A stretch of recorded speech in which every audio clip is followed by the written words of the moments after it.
I've tried to forget it. For years I told myself it was just a storm, just a freak storm, just a bad dream.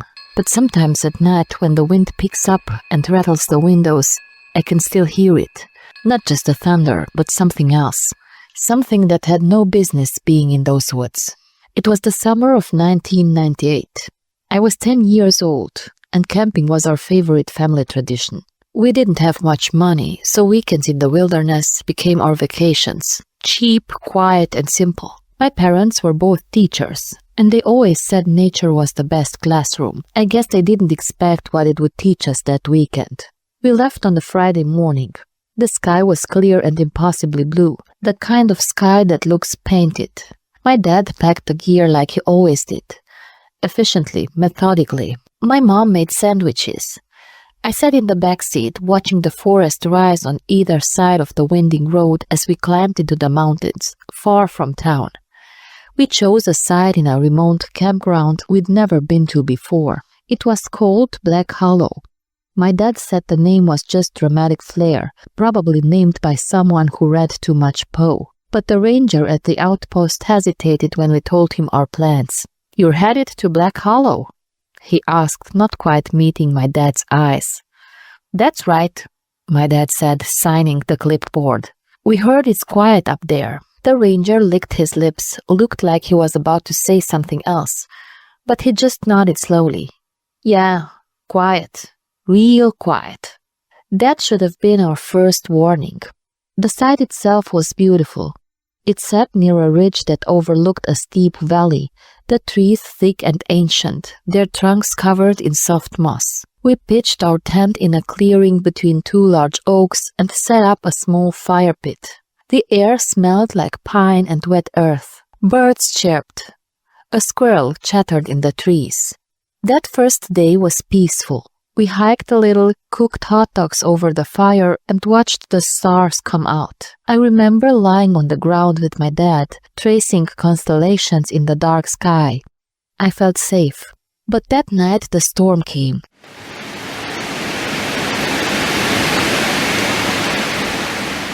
It didn't come gradually, like most mountain storms do.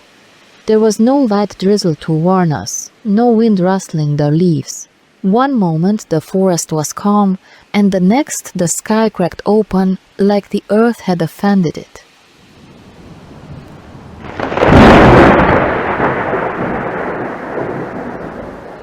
I jolted awake to a boom so loud I thought something had exploded. Rain hammered the tent like a fist, relentless, angry.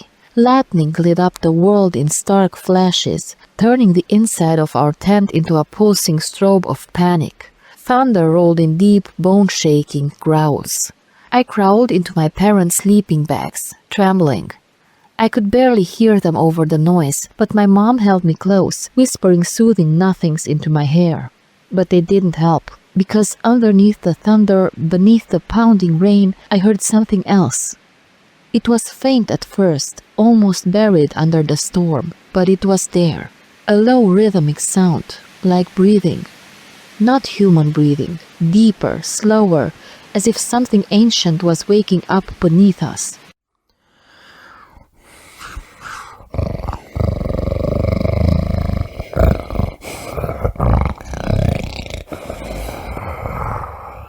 I tried to tell my mom, but she shushed me gently. "It's just the wind in the trees, sweetheart. Go to sleep." But the wind didn't growl. The wind didn't breathe. The tent shook. The trees groaned under the weight of the storm. Branches cracked like gunfire, and once something heavy slammed into the ground nearby, sending a tremor through the earth that I felt in my spine. And then, somewhere outside the tent, I heard footsteps, heavy, deliberate, squelching in the wet earth.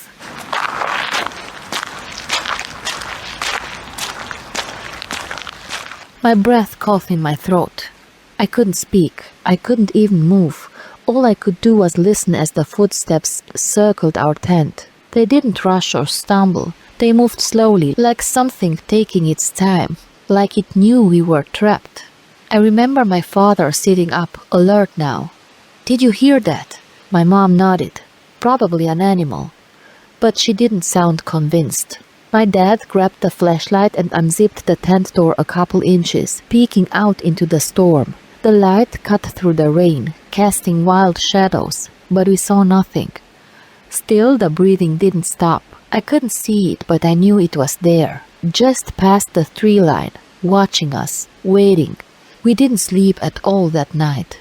We lay huddled together, listening as the wind howled, the thunder roared, and something massive moved in the darkness around us. At some point, a tree cracked and fell nearby, the ground trembling with the impact. I remember thinking, "It's trying to scare us, it wants us to run." But we didn't. We stayed, too scared to move. By morning, the storm was gone. The rain had stopped. The air was thick and still, like the world was holding its breath. We emerged from the tent slowly, half expecting to find claw marks on the fabric or footprints in the mud. But the only evidence of the night's violence was the devastation it left behind. And then we saw it. A tree, a huge tree. It had fallen just feet from our tent, its trunk massive and jagged, the roots torn from the ground like the earth itself had been ripped open. If it had fallen just a little to the left, it would have crushed us in our sleep. We stared at it in silence. It didn't make sense. Trees like that don't just fall. Not in that direction, not without wind to push them. It hadn't been struck by lightning. The ground around it wasn't flooded. It looked as though something had pulled it down. "I think we should go," my mom said quietly. My dad didn't argue. He started packing immediately. As we worked, I noticed something in the dirt near where the tree had fallen. At first, I thought it was just a rock, but as I got closer, I realized it was impossibly deep. A hole. No, not a hole. A print. The shape of it was strange. Not quite a foot, not quite a paw. 4 long marks like claws, and a fifth that curved inwards like a hook. It was at least twice the size of my dad's boot. "Dad?" I called out. "Come look at this." But when he came over, it was gone. The rain had washed most of it away, or maybe the mud had just shifted. He knelt down, squinting at the spot. "Probably just a bear," he said. But he didn't sound sure. We left within the hour. No breakfast, no final hike, no family photo by the fire pit. The whole way down the mountain I felt it. That sense of being watched. Like whatever was out there hadn't finished with us. Like we'd interrupted something, or it hadn't forgotten. We never went camping again. My parents didn't say why. They just stopped. But I know, I've never told anyone the full story until now. Most people wouldn't believe me. Hell, I don't fully believe it. But sometimes in the middle of the night I still hear it. That breathing, that slow, massive exhale that shakes the ground.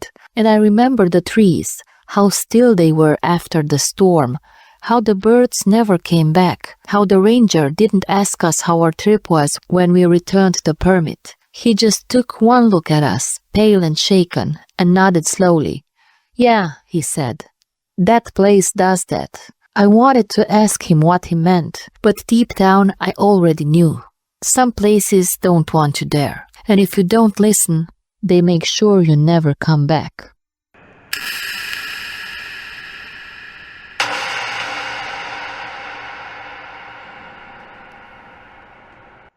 They say memory plays tricks on you, that the more you tell a story, the more it changes, warps, distorts. But I swear to you, what I'm about to tell you happened exactly as I remember it. And no matter how many times I try to forget that summer, it always finds its way back into my dreams, dark, cold, and screaming. It was the summer of 1995, and I was 17. I was spending the school break at my grandparents' place in a sleepy little village tucked at the edge of an ancient forest. The kind of village where everyone knew everyone, where gossip was currency, and where secrets buried themselves deeper than the roots of the oaks in the woods behind it. That summer was different.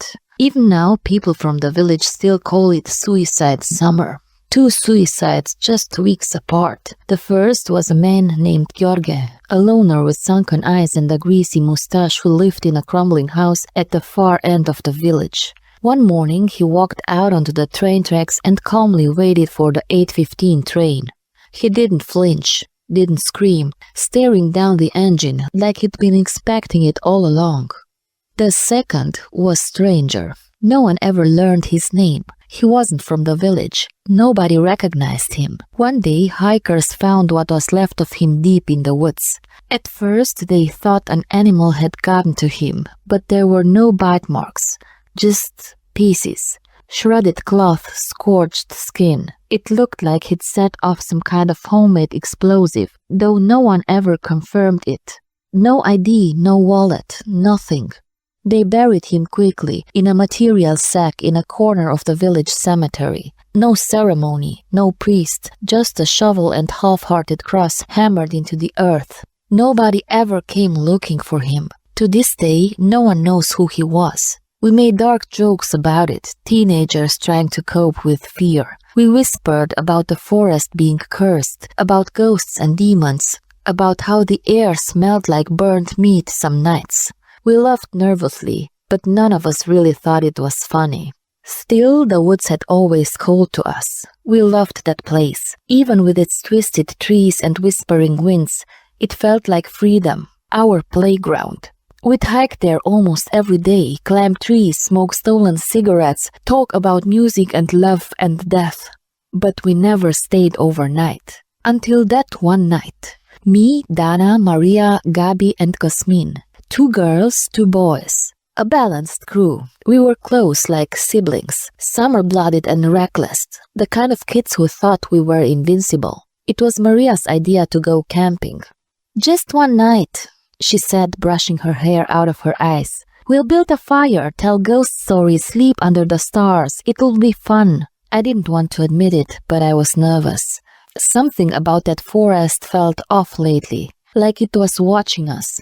But I didn't want to be the coward. None of us did. So we packed food, sleeping bags, an old canvas tent that smelled like mildew, and headed out just before sunset. The deeper we went, the quieter it got. No bird song, no wind, just the crunch of our boots on dead leaves and the occasional snapping of twigs. We set up camp in a small clearing surrounded by trees that clawed at the sky like twisted fingers. It was beautiful in a bleak, haunted sort of way. We built a fire and sat in a circle, roasting sausages, drinking cheap beer and swapping scary stories. I told one about a faceless woman who appears in mirrors. Cosmin's was about a drowned boy who drags you underwater. Dana shared a Romanian folk tale about strigoi, the undead cursed souls who roam forests at night. Then it was Maria's turn. She leaned in close, her face lit orange by the fire, and whispered, "Do you guys remember the guy they buried in the sack?" We all nodded. Of course we did. "They say he wasn't really dead. That when they found him, he was still breathing, barely. That he tried to say something, but they buried him anyway." I laughed, uneasy. "Come on, that's just..." Maria cut me off. "They say he wasn't from here because he wasn't human. He came from the woods. That's why no one claimed him. And when he blew himself up, it wasn't to die. It was to break something. A seal, a curse, I don't know. But ever since then, the forest hasn't been the same." The fire crackled. No one spoke. Somewhere in the distance, an owl hooted once, then stopped. Then Maria smiled. "Okay, Cosmin, your turn." We laughed, but it felt hollow. The woods seemed a little darker after that. Around midnight, we climbed into the tent, squeezed shoulder to shoulder. I was next to Dana, who was already half asleep, and I remember thinking how warm it felt, how safe. The fire was still glowing faintly outside. The night was silent, until it wasn't. It started with footsteps, light, careful, not animal footsteps, human, right outside the tent. None of us breathed. I could feel Dana's nails digging into my arm. Someone, maybe Cosmin, whispered, "Do you hear that?" But we all did. Then came the running, fast, frantic, around the tent in circles, like someone playing a game or hunting.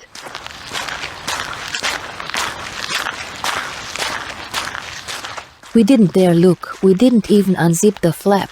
Just lay there, paralyzed with fear, clutching our sleeping bags like lifelines. The footsteps stopped as suddenly as they began. Silence again.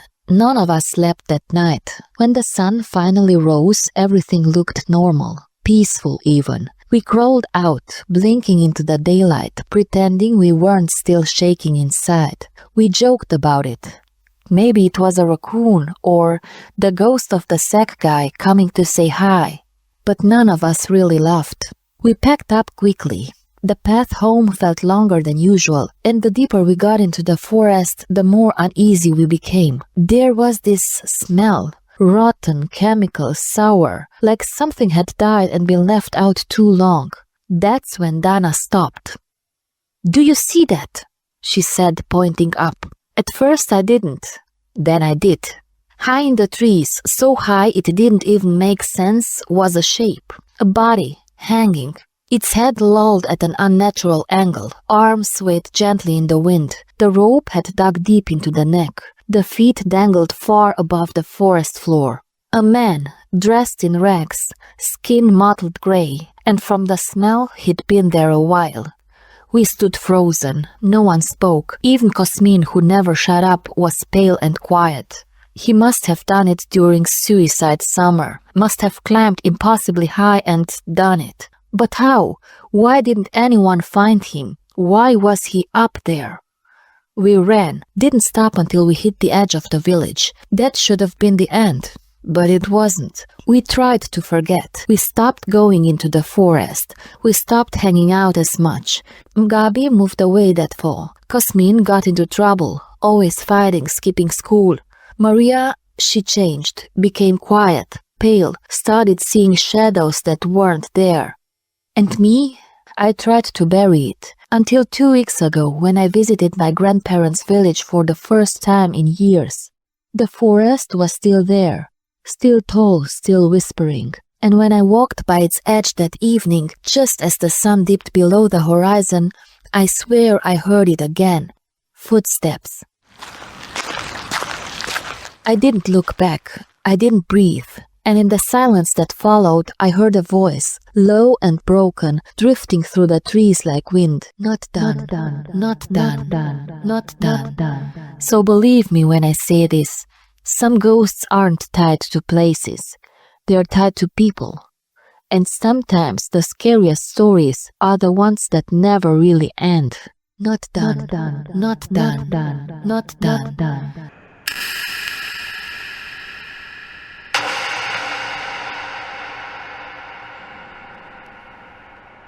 They say don't go into the woods alone. They say it's not safe, especially for a woman. But back then, I didn't care. I was 35, freshly divorced, no kids, no plans. After signing the papers, I just stopped feeling. Everything felt gray, flat, like someone had turned down the volume on life. So I did something reckless. I packed my tent, my sleeping bag, and a cooler full of canned soup. And I drove until the road turned to gravel and the cell signal dropped. I parked the jeep by the edge of a national park and walked. Not far, just enough to find solitude. The trail forked near a creek, and I took the less traveled path, wandering until I found the perfect meadow. Tall grass, soft earth, surrounded by pines like green cathedral walls. It was beautiful, serene. It felt like the first real breath I'd taken in months. I pitched the tent in the center of the clearing. The sun was still up, casting long gold fingers through the trees. I made a small fire, heated up soup, and sat cross-legged, sipping and watching the smoke rise like a prayer. I told myself this was healing, rebirth, nature washing me clean. But night came too quickly. The forest grew dark in layers. First the shadows, then the silence. A silence so complete it felt unnatural, like something was waiting. I climbed into the tent, zipped it shut, and lay on top of my sleeping bag, listening. The wind sighed through the trees. A few insects chirped. A branch cracked far off. Normal forest sounds.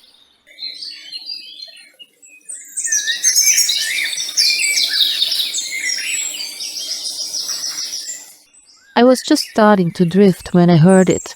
A voice.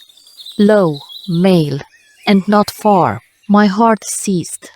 I froze, barely breathing. The tent walls glowed slightly from the moonlight, and I could see vague shapes outside. Two of them, two men, standing right outside my tent. They weren't talking loudly, just murmuring, too quiet to make out the words, but they weren't moving, they were just watching. My blood turned to ice. Every instinct screamed, "Get out!" I didn't have a weapon. My phone had no service. My knife was still in the jeep, stupidly. I was alone. Alone in every sense of the word. I waited, prayed they'd go. That maybe they were just hikers. Maybe they were lost. But no, they stayed. Minutes passed. Then one of them stepped closer. His shadow moved across the tent wall. I heard the soft crunch of boots in the grass. And then a zipper. Not mine, not the tent. Their pants. That's when something inside me snapped. Fear overtook the numbness. I grabbed my boots, didn't even put them on, and ran. I burst from the tent barefoot, dodging between the trees. I didn't look back. I didn't want to see their faces. I only heard one of them say, "Shit, she's running." Then they came crashing after me. I ran like I never had before. My lungs burned, my legs tangled in underbrush, branches tore at my skin. I tripped, fell, got back up. They were close, too close. I could hear them panting behind me, calling out, laughing. I didn't stop. I didn't scream. I just ran until my body gave up and my mind took over, guiding me like an animal through the dark. And then silence. They were gone. Or maybe I'd outrun them. Or maybe they'd stop to toy with me like a cat letting a mouse run before the pounce. But I didn't care. I just kept moving, half crawling, half limping, until I found a hollow under a fallen log. I curled into it like a wounded thing, wrapped my arms around my knees and waited.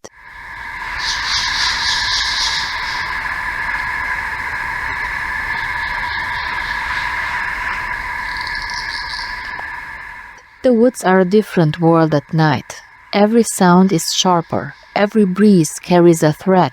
My ears strained for footsteps, voices, anything.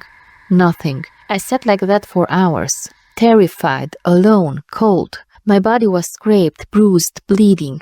But worse than the physical pain was the knowing that someone had found me, that they knew I was alone, and they'd waited until dark. I didn't sleep, just watched the sky lighten slowly through the trees, praying for the sun. When it finally rose, pale and weak, I stood on shaky legs and tried to retrace my steps. I didn't know where I was. No trail, no markers. Everything looked the same. But somehow, by instinct or grace, I found my way back to the meadow. The tent was still there, slashed open, its contents strewn like roadkill. My backpack was gone. So was the food. My cooler lay tipped over, cans of soup crushed under boot prints. But worst of all, my jeep.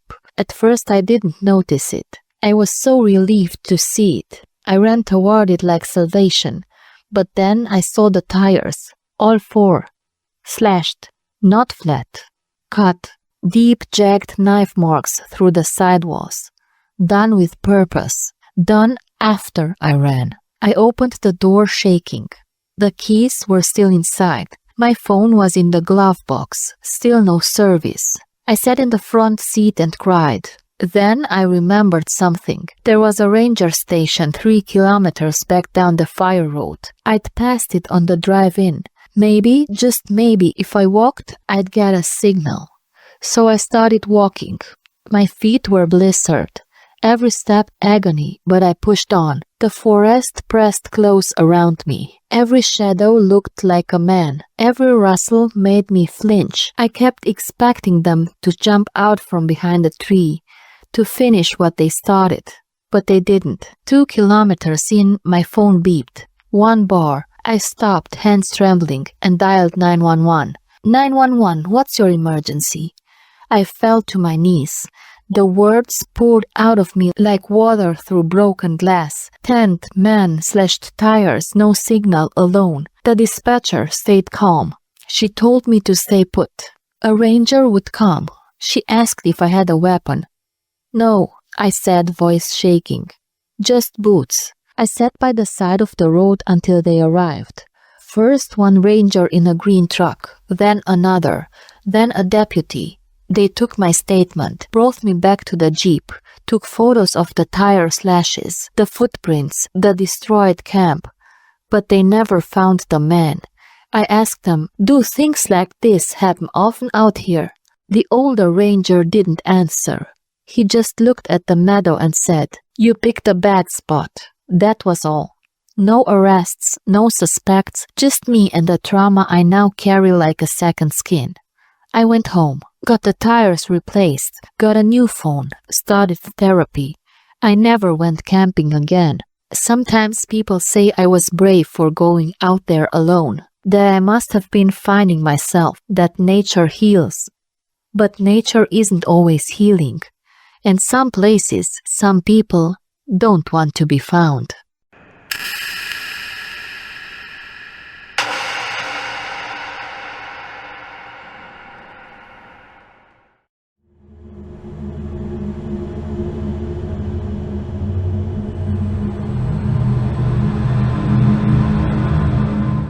My grandmother always told me, girl, never fear the dead, only the living.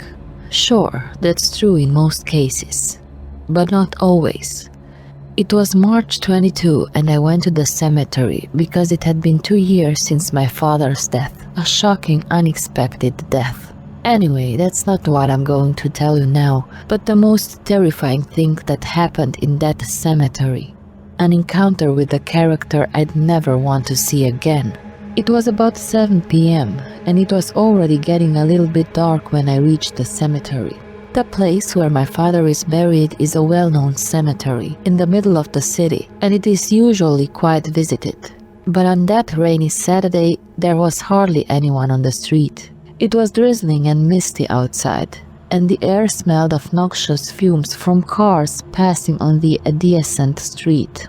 I felt somehow worse than other times, but I really wanted to take a pot of flowers to my father and light a candle. When I entered the cemetery, the fog seemed to envelop me completely, and the air was more oppressive than other times. I walked carefully, stepping over the uneven cobblestone path, my breath coming out in small puffs in the damp air. The cold mist clung to my skin, making me shiver. The cemetery stretched out before me like a forgotten labyrinth of sorrow, each tombstone whispering untold stories. As I reached my father's grave, I set down the pot of flowers and lit the candle, shielding its tiny flame against the damp wind. Sitting on the stone grave, I let out a deep sigh, my fingers tracing the name carved into the granite. I missed him. I missed him so much that it hurt. That's when I felt it. A presence. It was an unmistakable sensation, like icy fingers trailing down my spine. Slowly, I turned my head, just enough to see through the mist. A few graves away, an old man in black stood motionless, watching me. His clothes were outdated, a long black coat buttoned up to his throat, his head tilted just enough to cast a shadow over his face. But his eyes, his hollow, piercing eyes, bore into me. My heart pounded in my chest. I tried to ignore him, reasoning that he was just another mourner, but something about him felt wrong. The more I tried to ignore him, the more aware I became of his presence. He didn't move, yet I could feel him getting closer. A trick of the mist, perhaps. But when I turned my head again, he was standing right beside me. I gasped, my body tensing. "What do you want?" I asked, my voice barely a whisper. He said nothing, just stood there, his hands in his pockets, his face as still as the stone graves surrounding us. A chill crawled up my spine, and my instincts screamed at me to leave. But I didn't want to turn my back on him. Slowly, I started walking backwards, my eyes locked onto his. His gaze remained unyielding, fixed on me like a predator studying its prey. Then, as I turned slightly, I saw his body shift, as if he were about to follow me. Panic set in. I ran. My feet barely touched the ground as I sprinted over the graves, my heartbeat thundering in my ears. The narrow paths made running difficult, but I didn't dare stop. I glanced back. He was still there, walking steadily toward me. Not running, just walking, as though he knew I couldn't escape him. I stumbled over a broken gravestone and fell hard onto the damp earth. My hands scraped against the stone, pain flaring in my palms. I turned onto my back just in time to see him looming over me, his shadow swallowing me whole. And then he vanished. The oppressive air lifted, and for a moment there was nothing but silence. A sharp cry echoed through the cemetery, making me jerk upright. A crow, its black feathers gleaming in the dim light, flapped its wings wildly before perching on my father's grave. Its beady eyes stared at me, unblinking. A wave of relief crashed over me, though I couldn't explain why. I had the strange, unshakable feeling that the crow, no, my father, had chased the ghost away. But as I caught my breath, something shifted in the air. The cemetery was no longer empty. Figures stood in the mist. Not just one, not just the old man, but many, dozens of shadowy silhouettes watched me from between the graves, their bodies shifting in and out of the fog. Some were tall, others hunched and twisted. Some had faces, others did not. The realization hit me like a punch to the gut. I had stepped into something I shouldn't have. I was not alone in this cemetery. I had never been alone. The crow cawed loudly and flapped its wings as if trying to warn me. I scrambled to my feet, my pulse hammering against my ribs. The figures did not move, but I could feel their collective gaze, their presence pressing down on me like a suffocating weight. I turned and ran again, this time not daring to look back. My feet pounded against the wet stone, my breath ragged. The cemetery gates were ahead, shrouded in mist. I pushed myself forward, my legs aching, my body screaming to escape. Just as I reached the entrance, a hand, cold, skeletal, clamped onto my wrist. I let out a strangled scream and yanked myself free, stumbling through the gates. I didn't stop running until I reached the street, where the city's dim streetlights flickered through the fog. Panting, I turned back. The cemetery was quiet again. The figures were gone. The old man was gone. The crow was gone. But something lingered in the air, an unseen presence, watching, waiting. I never went back to that cemetery after dark. I never spoke of what I had seen, but sometimes in my dreams, I see those hollow eyes staring at me, and I know they are still there, waiting.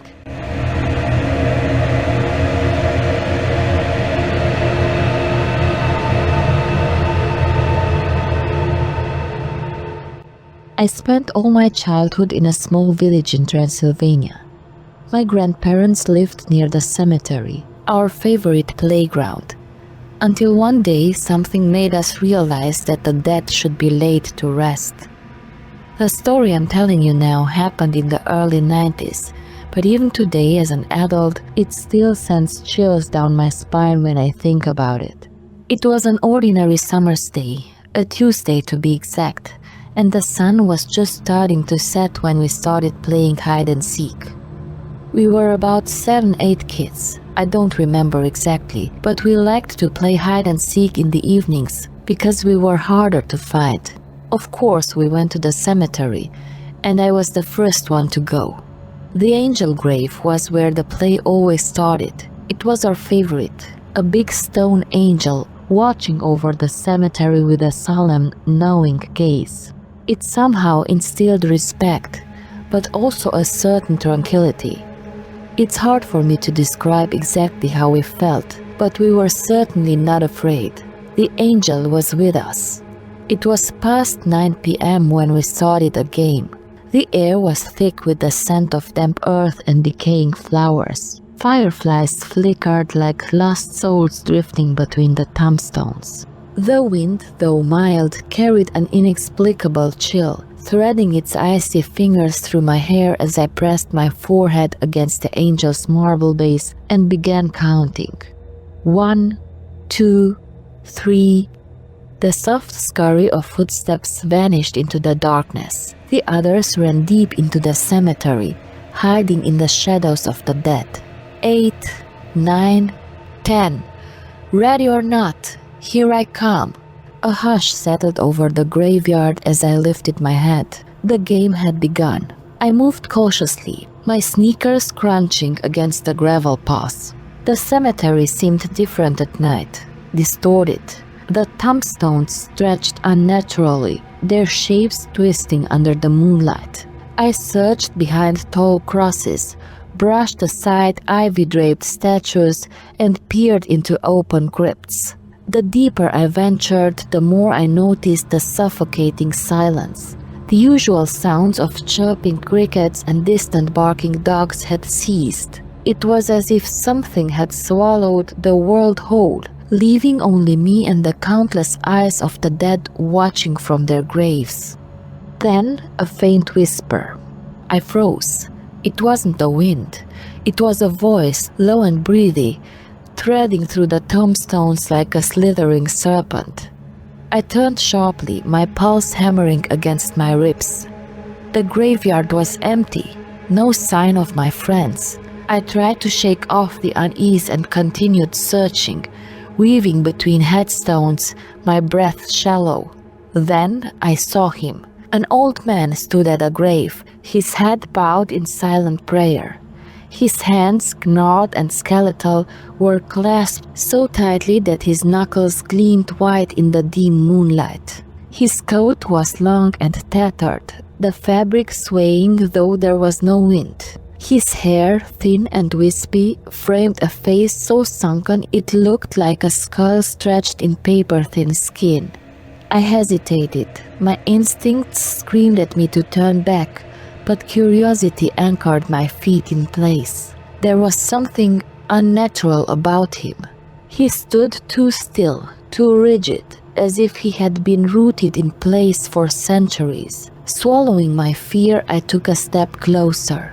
"Excuse me," I whispered. His head snapped up.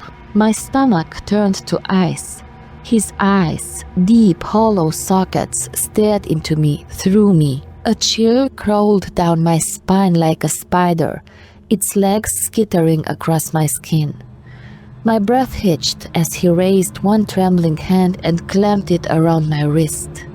His grip was like iron, cold, lifeless, unyielding.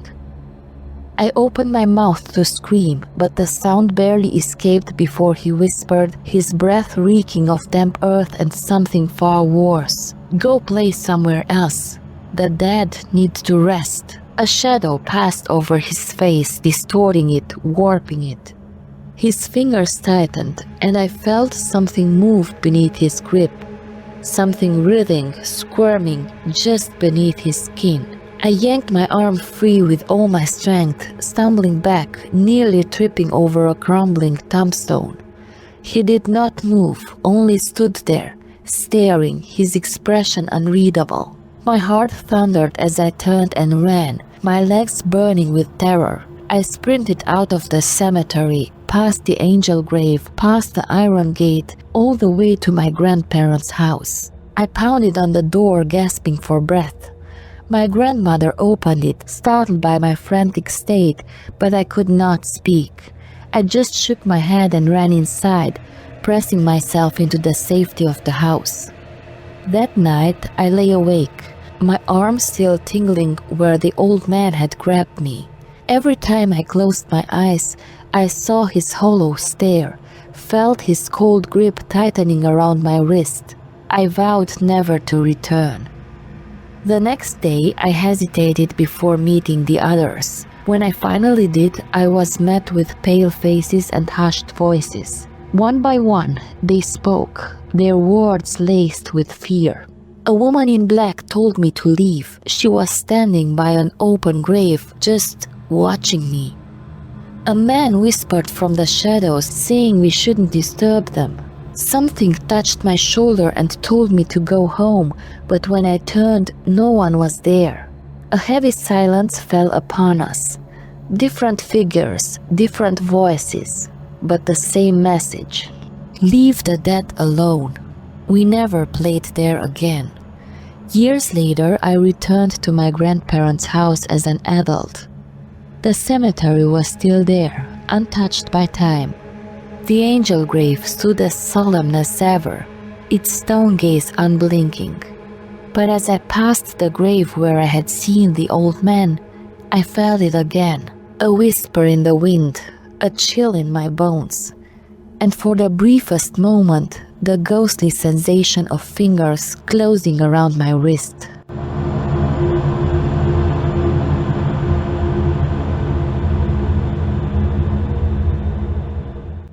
I'll never forget what happened on March 13, 2022. It was a Friday, and I took the day off work to go to a good friend's funeral. Motorcycle accident. It had been raining, and the guy had lost control of the bike in a turn. Mark was just 23 and an experienced motorcyclist, but on Romanian roads you never stand a chance. Mark died instantly, hitting his head on a roadside tree. Many people had gathered for Mark's funeral. It was a rainy, dark day with a cold wind that chilled your blood. The sky was weeping that day. The service was solemn, quiet murmurs punctuated by the occasional sob. I watched as they lowered Mark's casket into the wet ground, feeling a hollowness in my chest that I knew would never truly go away. He had been my closest friend, and now he was gone. People began to leave slowly, making their way to their cars through the muddy cemetery paths. I lingered, my boots sinking slightly into the damp earth. I didn't feel ready to leave just yet. Something about graveyards always fascinated me. The way they held so many stories, so many lives, now reduced to mere names and dates. I wandered away from Mark's grave, weaving through the headstones. The wind howled through the skeletal branches of the trees lining the cemetery, and I pulled my coat tighter around me. I didn't know why, but I felt uneasy, as if I was being watched. Then I saw her. She was standing by a grave a few meters away, a young woman holding a motorcycle helmet in her hands. She was dressed in jeans and a dark leather jacket, her head slightly bowed. Something about her presence set a chill up my spine, though I couldn't quite say why. She must have felt my gaze because she turned toward me, her dark eyes meeting mine. Her expression was solemn, but there was something else there, something distant, hollow. I hesitated before speaking. "Did you know him?" She looked back at the headstone. Yes. Her voice was soft, almost a whisper. I stepped closer, curiosity getting the better of me. "A friend?" She didn't answer immediately. Instead, she ran her fingers along the cold, damp surface of the tombstone. The silence stretched between us, thick and oppressive. "My boyfriend," she finally said. "We used to ride together." My stomach twisted. The pain in her voice was raw, palpable. I knew that grief too well. "I'm sorry," I murmured. "It never gets easier, does it?" She gave me a sad smile. "No, it doesn't." The wind picked up suddenly, howling through the graves, sending a shiver through my body. I blinked, and in that fraction of a second, she was gone. I spun around, my breath hitching. The spot where she had been standing was empty. The only movement was the wind rustling the leaves and the light drizzle that had started falling again. Heart pounding, I turned my gaze to the tombstone she had touched. My breath caught in my throat. The inscription read, Carrie Jones, 1997, 2019, taken too soon, ride in peace. Beneath her name, a small engraving of a motorcycle. My knees nearly buckled. 6 months ago, she had died in a motorcycle accident. Exactly like Mark. I stepped back, my mind racing. It had to be a mistake. I had just spoken to her, felt her presence, heard her voice. A strangled gasp escaped my lips as realization clawed at my sanity. Carrie Jones had been dead for 6 months. And yet, I had just seen her. I stumbled backward, my heart hammering against my ribs. My breath came in ragged gasps as I scanned the cemetery, hoping, dreading that I would see her again. But there was nothing, only rows of graves and the whispering wind. The rain intensified, fat droplets splattering against the headstones.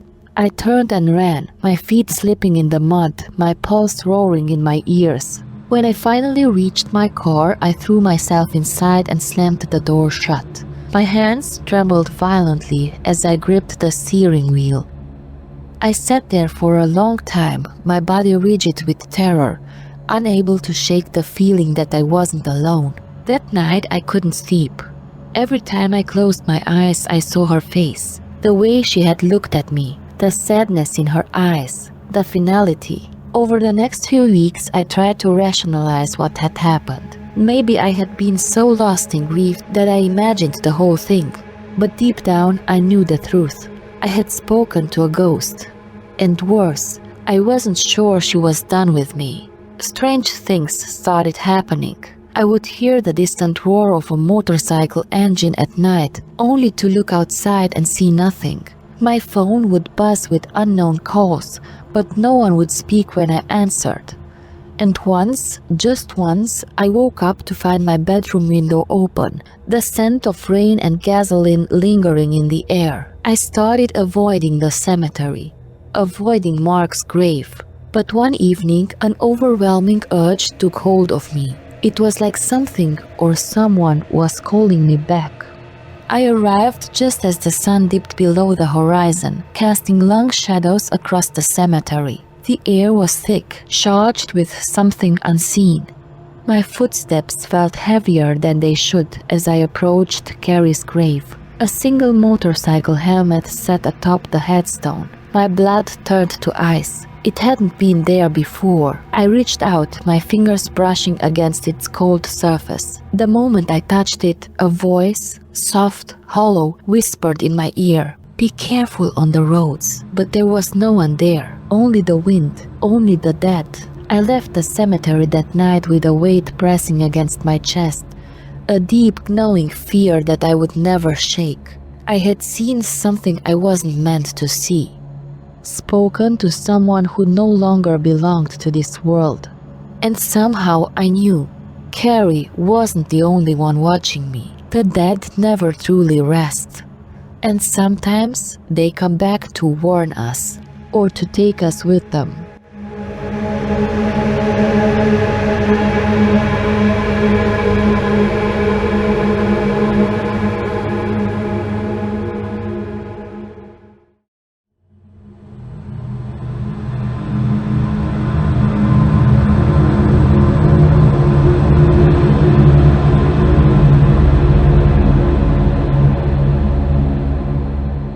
Darkness has many shades, but tonight it's tinted pink. Welcome, dear listener. I'm Lady Novelist, your guide through the eerie and the unknown. You may think of pink as soft, innocent, perhaps even comforting. But what happens when that color twists into something unnatural? Tonight I bring you 3 unsettling tales where pink is not so sweet, but rather sinister. So dim the lights, settle in, and prepare to question everything you thought was harmless. But before we begin, if you enjoy spine-chilling stories told with a touch of the macabre, be sure to like, subscribe, and hit that bell icon. You wouldn't want to miss what lurks in the shadows. And now, let's begin.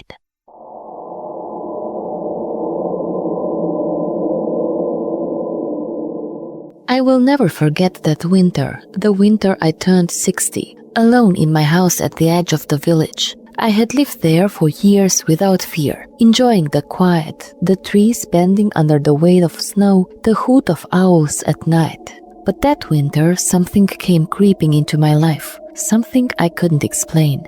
And it all began with a pink feather. It was the middle of the night when I first heard it. A soft shuffling sound outside my window. A faint rhythmic noise.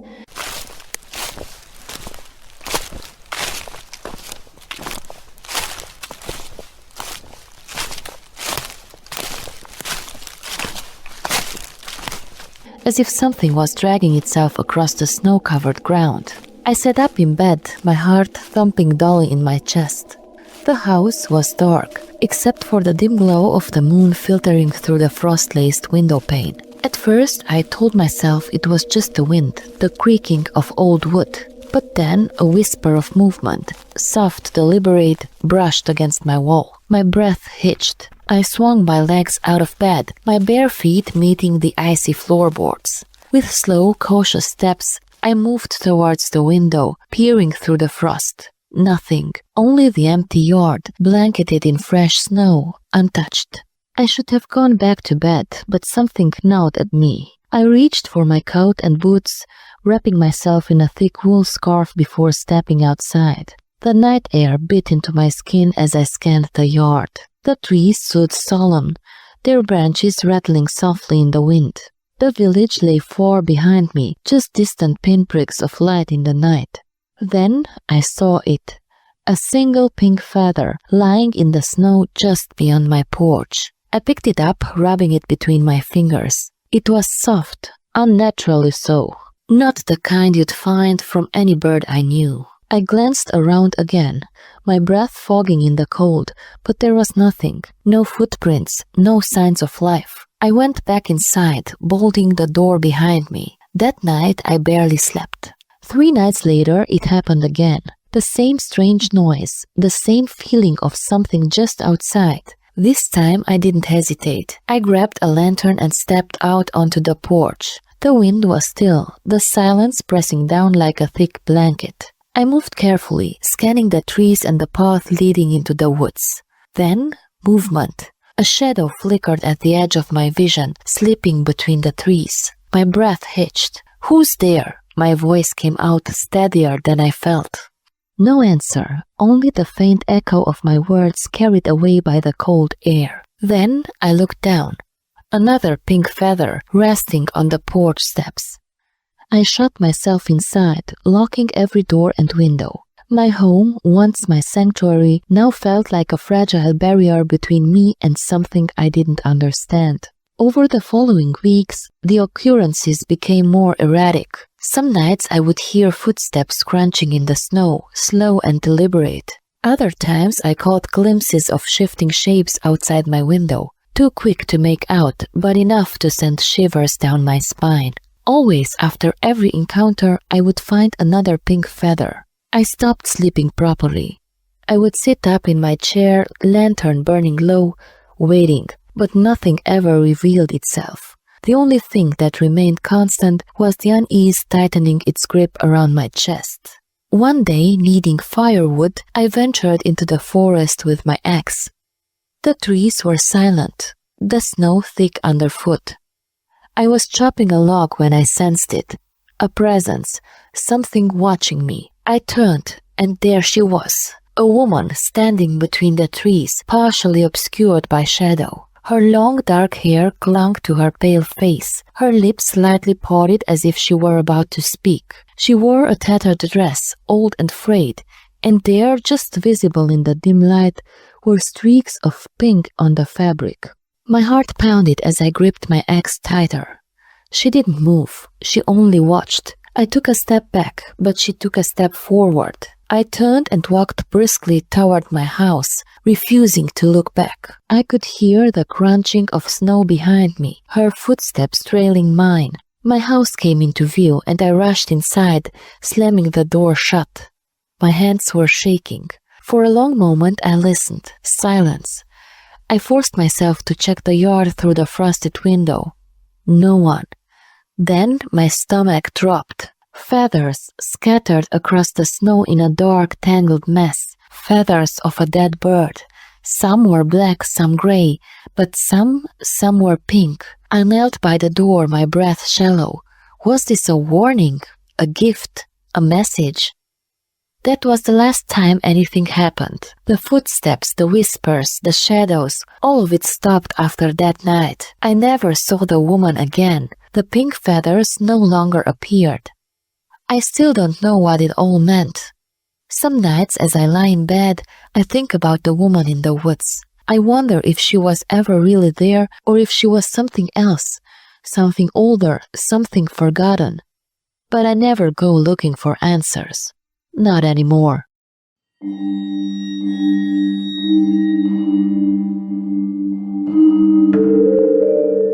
I've always loved pink, ever since I was a little girl. It was my color, soft, vibrant, full of warmth and happiness. My room was painted pink. My clothes, my toys, even my car, everything was pink. I drove a pink car, for heaven's sake, and people always complimented me on my cheerful bubblegum world. I had a smile that could light up any room, a soft voice that made people feel at ease. I wasn't just known for my color obsession. I was known for being friendly, sweet, and genuinely kind. Everyone loved me. At least I thought they did. On the evening of March 7th, 2025, the world as I knew it started to unravel. It was around 6:30 p.m. when I sat down to a cup of tea in my living room.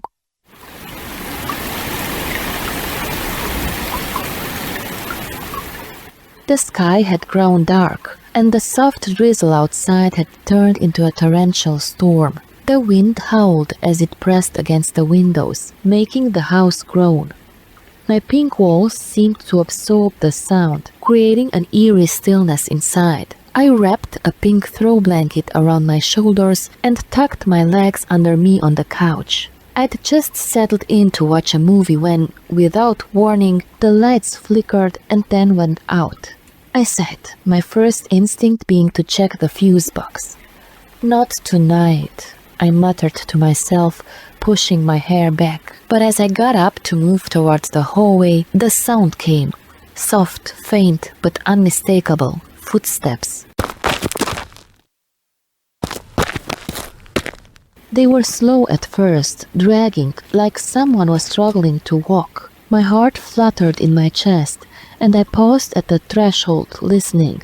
The steps continued, just outside my door. My first thought was that it must be the wind, some strange trick of the storm. But no, it was too deliberate. I couldn't help myself. I moved cautiously toward the window, my hand trembling slightly on the handle.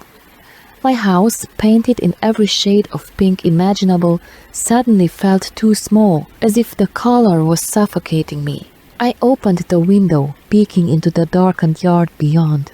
Nothing, just the heavy rain slashing against the ground. Then the sound changed. Someone or something was trying the door handle, slowly, methodically. I froze. Panic crawled up my spine, and I pulled the window closed with a snap, bolting it shut. My mind raced, trying to calm itself. Maybe it was a neighbor. Maybe they needed help. But then I heard voices. Men's voices. There were two of them, low and gravelly. Their words were indistinct, but the tone was unmistakable. They weren't asking for help. They were demanding entry. I rushed to my phone, dialed the police, my hands shaking uncontrollably. 911, what's your emergency? The dispatcher's voice was calm, but I could hear the tension in the background. There are people trying to break into my house, I whispered frantically. Please, hurry, stay on the line, she said. Help is on the way. I didn't let go of the phone, not for a second. The men continued, banging on the door now, their voices growing more insistent, as though they knew I was inside, terrified.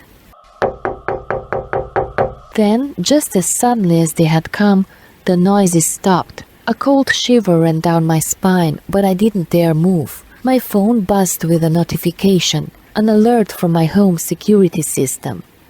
I opened it, my pulse quickening. The live video feed from my front door came up on the screen. I froze. There were the men. They were standing outside my door, their figures tall, cloaked in dark clothing, but there was something wrong about them. They didn't have feet at all. They were dragging themselves across the floor, their bodies jerking with each movement. Their hands were grotesque, elongated and withering, as though they had been ravaged by disease. And their faces, oh God, their faces. The skin was blistered and blackened, oozing something dark and foul. They had no eyes, only hollow, gaping sockets where eyes should be. My stomach churned. I could barely breathe, my chest tightening with every passing second. What were they? I had never seen anything like them before, and yet I couldn't tear my eyes away from the screen. The men, or whatever they were, seemed to move in slow motion, dragging themselves closer to the door, their movements unnatural and sickening. Their mouths stretched into grotesque, twitching smiles, wide, too wide, as though they were relishing my terror.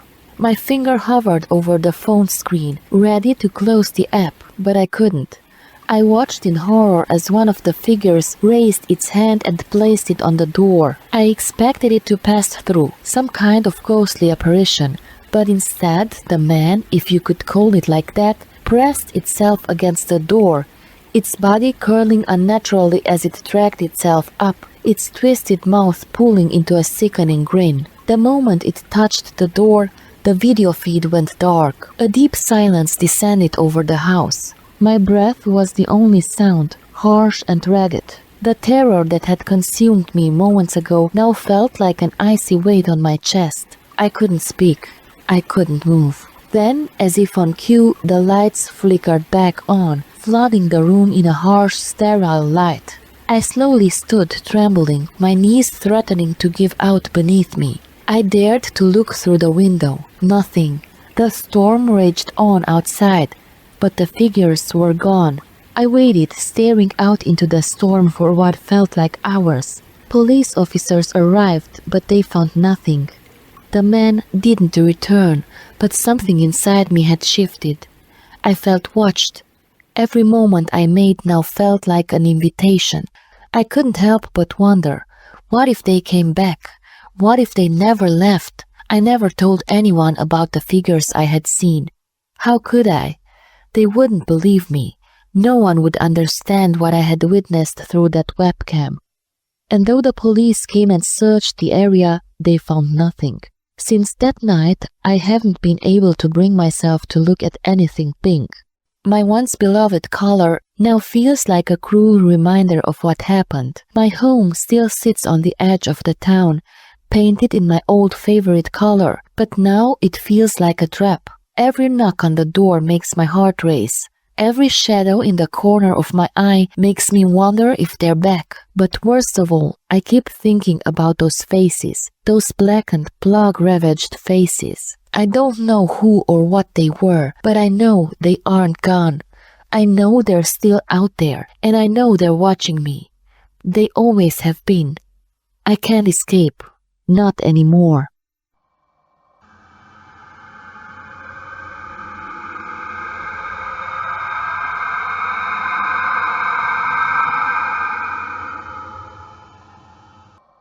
It was the 13th of October 2023.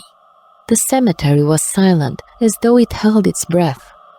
The autumn wind whispered through the skeletal branches, and the moon, swollen and yellow, hung low in the sky like a single unblinking eye. Emily clutched her phone, her fingers trembling slightly as she navigated the narrow path between the gravestones. The text from her best friend Sophie had dared her. "Bet you won't steal something from the graveyard at midnight." Emily smirked. Easy. Her pink hair glowed like neon under the dim light of the street lamp at the cemetery's edge. She was fearless, or at least that's what she told herself. It was just a cemetery, nothing but bones and stones. Then she saw it.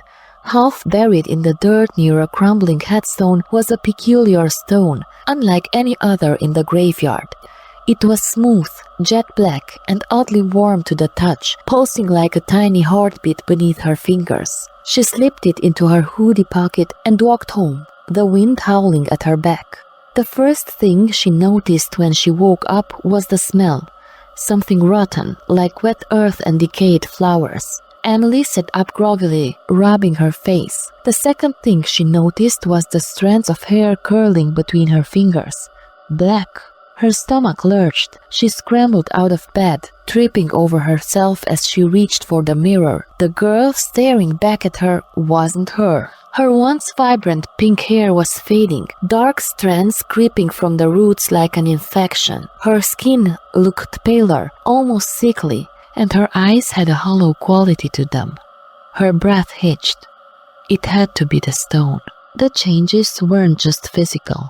At school, she felt watched. Shadows slithered at the edges of her vision, shifting in ways they shouldn't. The hallways were filled with whispers, voices murmuring her name, but when she turned, nothing. Then, in chemistry class, she saw her, a girl in the seat beside her, staring with empty, soulless eyes. Her skin was gray, her lips cracked, her fingers skeletal.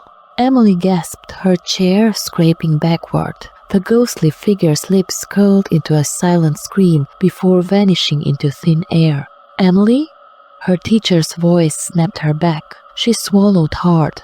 "Nothing," she muttered, gripping the edge of her desk. The stone burned in her pocket, an unnatural warmth radiating from it. She had to get rid of it. The darkness in her room felt alive. The air was thick with the scent of something rotting, the shadows stretching unnaturally across the walls. Then came the whispers.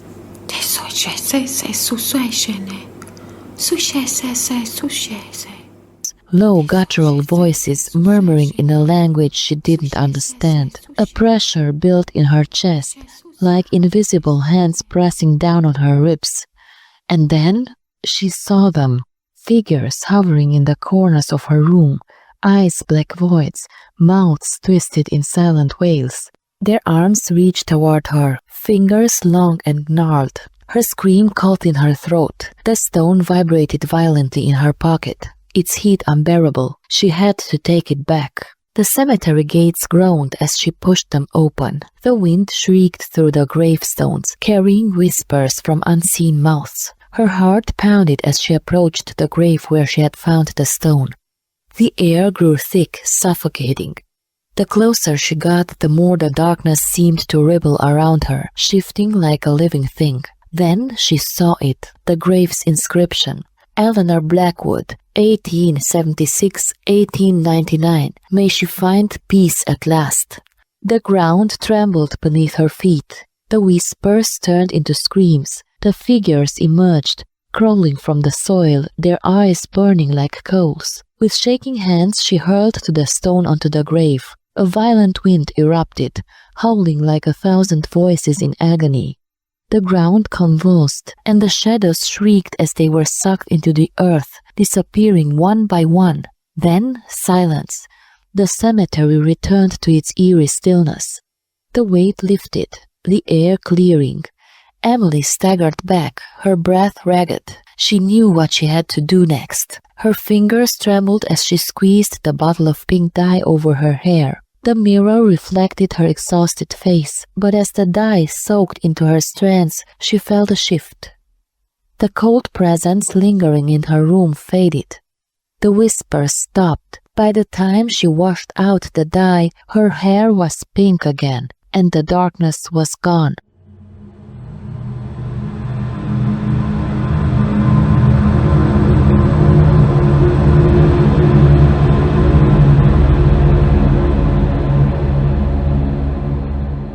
Pink will never look the same again, will it? Thank you for joining me in the shadows tonight. If these stories sent a chill down your spine, don't forget to like and subscribe, because darkness always has more to reveal.